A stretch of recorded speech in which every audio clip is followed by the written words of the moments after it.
ക്രിസ്തുയേശുവിൻ്റെ നിസ്തുല നാമത്തിൽ എല്ലാവർക്കും സ്നേഹവന്ദനം.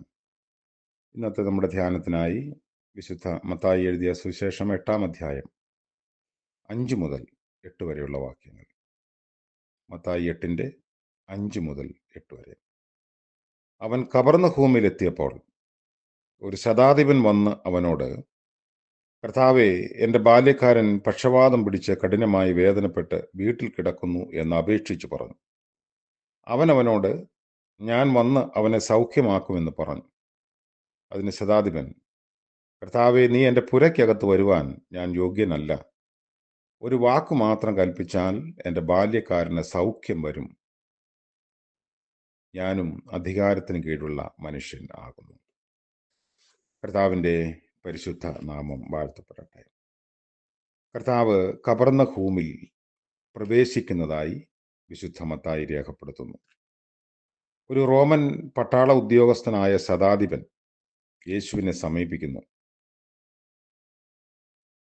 അവൻ്റെ ബാല്യക്കാരൻ പക്ഷവാതം പിടിച്ച് കഠിനമായി വേദനപ്പെട്ട് വീട്ടിൽ കിടക്കുന്നു എന്നതാണ് വാർത്ത. അവനൊരു പുറജാതിക്കാരനാണെങ്കിലും യേശു അവനെ കടാക്ഷിച്ചു. അവൻ പുറജാതിക്കാരുടെ പട്ടണങ്ങളിൽ പോയില്ല എന്നുള്ളത് വാസ്തവമാണ്. അവൻ ഇമ്മാനുവേലിൻ്റെ നാടായ കനാനിൽ തന്നെയായിരുന്നു. യെശയ്യാ പ്രവാചകന്റെ പുസ്തകം 8-ാം അധ്യായത്തിൽ അങ്ങനെ വായിക്കുന്നു. ഇവിടെ വെച്ച് അവൻ ജാതികളുടെ സങ്കടം കേട്ടിരുന്നു. അപ്പോഴാണ് വൃദ്ധനായ ശിമയോന്റെ വാക്കുകളൊക്കെ നിറവേറുന്നത്. ജാതികൾക്ക് വെളിപ്പെടാനുള്ള പ്രകാശം, നിന്റെ ജനമായ ഇസ്രായേലിന്റെ മഹത്വമായി നീ സകല ജാതികളുടെ മുമ്പിൽ ഒരുക്കിയിരിക്കുന്നതിൻ്റെ നിന്റെ രക്ഷയെ എൻ്റെ കണ്ണ് കണ്ടുവല്ലോ എന്ന് പറഞ്ഞതിൻ്റെ സാങ്കത്യം ഇവിടെയാണ്. യഹൂദനായ കുഷ്ഠരോഗിയെയും പുറജാതിക്കാരനായ പക്ഷവാതക്കാരനെയും സൗഖ്യമാക്കുന്നതിൽ ഒരു വ്യത്യാസം കാണാനുണ്ട്.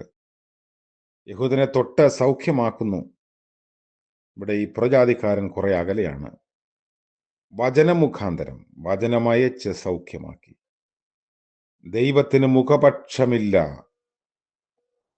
പ്രഭുവായ യജമാനനും ദരിദ്രനായ ദാസനും അവൻ ഒരുപോലെയാണ് എന്ന് ഈ സംഭവത്തിലൂടെ അന്നത്തെ ലോകം തിരിച്ചറിയുന്നു. ഇവിടെ കർത്താവ് പറയുന്നു, ഞാൻ വന്ന് അവനെ സൗഖ്യമാക്കും. ശതാധിപന്റെ മറുപടി, കർത്താവേ, നീ എൻ്റെ പുരയ്ക്കകത്ത് വരാൻ ഞാൻ യോഗ്യനല്ല എന്നതാണ്.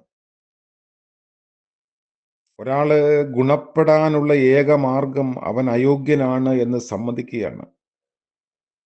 താൻ അയോഗ്യനെന്നും യേശു ആരെക്കാളും ശക്തനെന്നും യോഗ്യനെന്നും അവൻ സമ്മതിച്ചു. അപ്പോൾ തന്നെ യഹൂദ ജനതയ്ക്ക് ഈ ശതാധിപനെ കുറിച്ച് നല്ല സാക്ഷ്യം പറയാനുണ്ട്. അതിനാലാണ് ശതാധിപൻ അയച്ച യഹൂദ മൂപ്പന്മാർ അവനോട് താല്പര്യമായി അപേക്ഷിക്കുന്നത്. അവൻ യഹൂദ ജനത്തെ സ്നേഹിച്ചതിനാൽ അവർക്ക് ഒരു പള്ളിയും തീർപ്പിച്ചു കൊടുത്തു. ഒരു നല്ല ദാസൻ, അല്ലെങ്കിൽ നല്ല യജമാനന് പ്രിയനായവൻ, ഒരു നല്ല യജമാനൻ, വർഗീയ വിദ്വേഷം കൂടാതെ സ്നേഹിക്കുന്നവൻ, ഏറ്റവും നല്ലവനായ ഒരു വലിയ ഡോക്ടറായ കർത്താവ്. അവൻ ശതാധിപന്റെ വീട്ടിൽ ചെന്നു ബാല്യക്കാരനെ സൗഖ്യമാക്കുമെന്ന് സ്വമനസ്സാ പറയുന്നവനാണ്. ശതാധിപൻ തന്നെത്താൻ താഴ്ത്തി പറയുന്നെങ്കിലും ദേശവാസികൾക്ക് അവന്റെ യോഗ്യതയെക്കുറിച്ച് വളരെ പറയാനുണ്ട്. ഇത് രണ്ടും ആവശ്യമാണ്, പ്രയോജനവുമാണ്. കർത്താവിന്റെ സന്നിധിയിൽ ശതാധിപനോ ആരെങ്കിലുമോ യോഗ്യരല്ല. നീ യോഗ്യനെന്ന് മാത്രമേ സ്വർഗത്തിലെ ആരാധനാ സമയത്തും 24 മൂപ്പന്മാർക്കും പറയാനുള്ളൂ. അതെ, അവൻ മാത്രമാണ് യോഗ്യൻ. ഇവൻ വിശ്വാസത്തിൽ സമ്പന്നനായ ഒരു ശതാധിപൻ. യേശുവിന്റെ യോഗ്യതയ്ക്ക് മുൻപിൽ തന്റെ അയോഗ്യതയെ തിരിച്ചറിഞ്ഞു. കർത്താവ് ആ ബാല്യക്കാരന് സൗഖ്യം നൽകുന്നു.